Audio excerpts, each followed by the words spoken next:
Welcome to Kenton Teaches. Enjoy the video. In this video, I will explain how to file a flight plan on Vatsim using Simbrief. First, navigate to simbrief.com and log in or create a free account.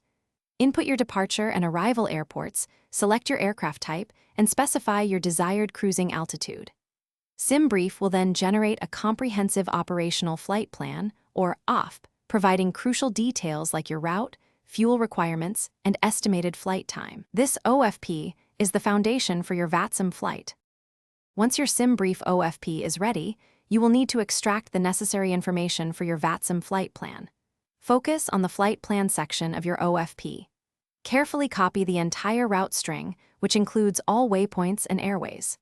Also, make sure to note your aircraft type, your planned cruising altitude, and the estimated time en route, often abbreviated as ETE. These details are essential for accurate filing. Now, open your preferred Vatsim pilot client, such as vPilot or xPilot, and navigate to the Flight Plan tab. Alternatively, you can use the Vatsim prefile website.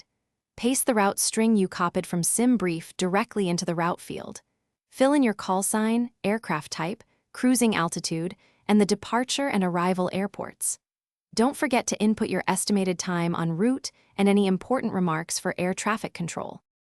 Before you hit that File or Submit button, take a moment to carefully review all the information you have entered.